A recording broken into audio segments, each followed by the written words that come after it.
Vamos aí a fera. Fala aí, Edu, que a gente já tem para abrir os trabalhos para Fluminense e Vasco, campeão da Libertadores, diante do Vasco, que vive altos e baixos, estreou vencendo o Grêmio, perdeu para o Red Bull Bragantino na segunda rodada, o Fluminense estreou empatando com o Bragantino em casa, perdeu para o Bahia num jogo complicado, porque teve chuva, parou mais de uma hora, enfim.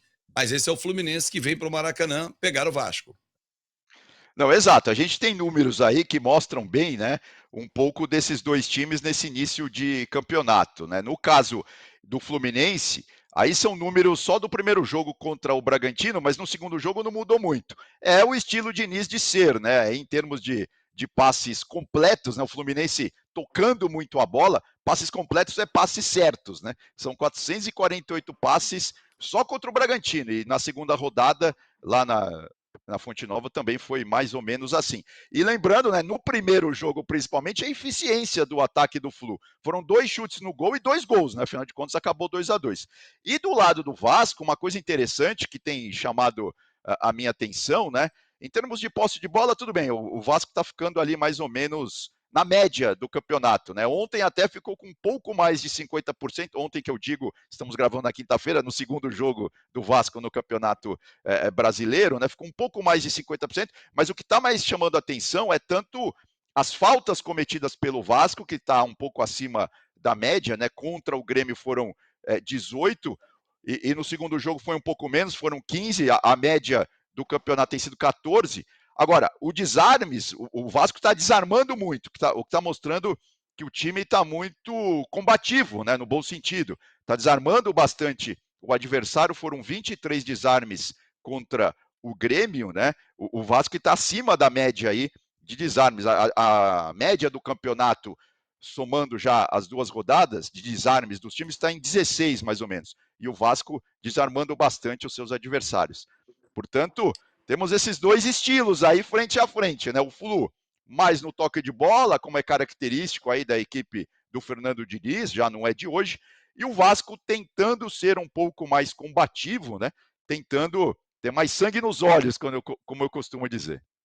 Evaldo, vai encarar um time do Fluminense, como trouxe o Edu, de muito toque de bola, que a gente acompanha bem o time do Fluminense, que não está vivendo uma grande fase, mas o Vasco está tentando encaixar uma marcação forte. Desarmes altos, faltas também, porque tem o choque o tempo todo. Como é que faz para parar esse time do Fluminense, que é muito rápido, hein, Evaldo?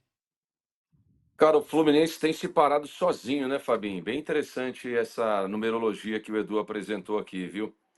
Eu chego a pensar que se o Campeonato Brasileiro fosse por toques de bola completos, Edu, o Fluminense, obviamente, que seria o favoritaço para ganhar essa temporada 2024, né? Mas, cara, assim, pensa como irrita um torcedor, como irrita quem está na arquibancada, numa cadeira do Maracanã, ou acompanhando o jogo pelo rádio, pela televisão, pelos canais, quando o time toca 448 vezes na bola e finaliza 2 vezes. Fluminense demorou, Edu, 30 minutos para dar um chute contra o gol do Bahia. Então, esse foi o jogo da derrota, que tomou a virada do tricolor baiano, o jogo da chuva que o Fabinho mencionou aí. Então, eu acho que assim tem muita coisa para o Diniz acertar. Do lado do Fluminense, Fábio, tem uma coisa muito importante acontecendo. O jogador mais importante, talvez, da campanha da Copa Libertadores da América, da Recopa ou da temporada 23, que é o John Arias, é um cara que caiu muito de produção. Ele tem jogado numa posição que eu acredito que está meio um pouco fora do lugar, né? Ele está muito preso na ponta direita. Quando ele pegava a bola lá pela ponta esquerda e fazia aquela diagonal, ficava trocando, oscilando mais assim, fazendo o revezamento, né? E eu acho que isso também contribui bastante para esse momento aí do Flu. Quando você fala da marcação alta do Vasco, eu já chego a sentir calafrios aqui na espinha. Ainda acho o time do Ramon Dias extremamente vulnerável. A partida contra o Grêmio, olhando para esse retrospecto recente aí, me parece um ponto fora da curva, um ponto muito positivo. É um jogo talvez que o Ramon Dias pudesse mostrar com mais frequência para o seu próprio elenco. O Vasco teve 60 a 70% do tempo, o domínio da partida, mas em 20% dos minutos do jogo, Fabinho, cara, deu campo pro Grêmio, aceitou o Grêmio vir para cima. O Vasco abdicou praticamente de atacar, e sentiu a pressão do Grêmio. Então, esses momentos de apagão ou de aceitação passiva da pressão do adversário são coisas que ainda acho que o Ramon Dias vai ter que consertar, vai ter que corrigir. Lembra só do seguinte, Fabinho, ano passado o Vasco também estreou ganhando do Galo, jogando fora de casa, inclusive. Então começou esse ano com uma boa vitória também. E aí depois a gente acompanhou o filme na sequência do campeonato. Então há que se ter muito cuidado nesse time do Vasco para não repetir aquela trajetória do ano passado, tá bom? Mas talvez, Evaldo, Edu e amigos que estão acompanhando o nosso podcast, tem uma diferença da trajetória do ano passado, porque ela finaliza com o Ramon, mas não começa com ele, era com o Maurício Barbieri. E, coincidentemente, ela finaliza com Grêmio e Bragantino, os dois adversários que o Vasco começou nessa temporada. Mas temos outras informações desse clássico de sábado no Maracanã, Edu.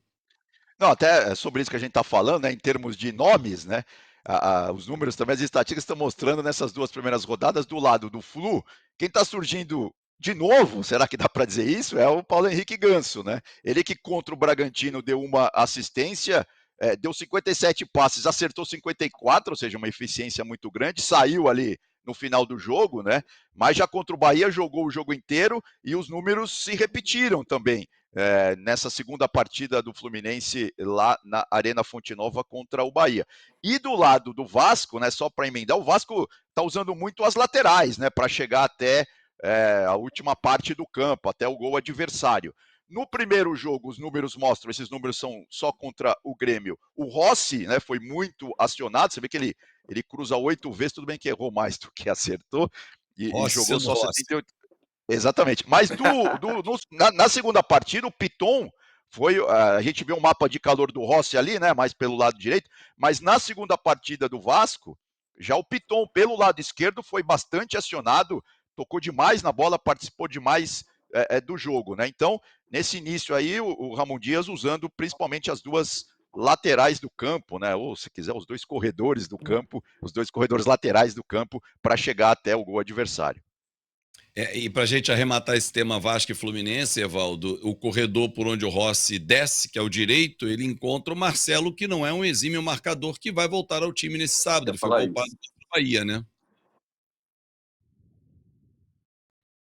Está muito forte nesse lado direito, com o Paulo Henrique e o Rossi. Eles estão encontrando uma forma de jogar, de tabelar, de conduzir a bola para o ataque ali muito interessante. Mostraram bastante isso contra o Grêmio, mas essa receita não foi tão eficiente contra o Bragantino ontem, né?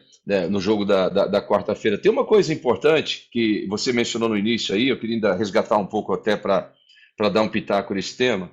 Eu fico um pouco até envergonhado, Fabinho, quando você menciona essa incapacidade dos dirigentes do Vasco e do Fluminense de chegarem a um acordo para haver uma divisão mais, sabe, para voltar ao Maracanã. É uma derrota da diplomacia, e o presidente do Fluminense ele bate tanto no peito que o clube está aberto ao diálogo, o Vasco também assim, ostenta tanto uma nova forma de gestão. Cara, como que essas pessoas não sentam e não pensam nos clubes e no torcedor para um evento como esse? É frustrante, assim, do ponto de vista até humano, para você pensar, não, o mandante vai colocar 90% e não vai colocar, vai ficar vazio lá, e a gente deixa 10% para o adversário.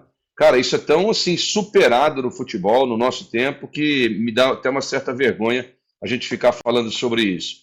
Difícil o prognóstico para sábado, Fabinho. Se eu pudesse falar assim, um mês atrás, disparadamente eu apontaria o Fluminense como favorito. Mas o início dessa temporada para a equipe do Diniz tem deixado bastante a desejar. Muita gente acha que é uma ressaca de um ano em que o Fluminense jogou muito, treinou muito, ganhou muito e agora está vivendo uma curva descendente. Vamos observar, está cedo ainda para fazer essa projeção, mas pode ser que seja um efeito. E olha, tem uma sequência bizarra aí, que é Campeonato Brasileiro, Copa do Brasil e Libertadores da América, com 5 jogos fora de casa dos 7 próximos aí que o Flu vai jogar. Então, Aveire, como diria o nosso Portuga, Fabinho. É verdade, tem que aguardar o que vem por aí, porque o Diniz está sendo pressionado, o torcedor já vai em algumas partidas, já perde um pouco da paciência.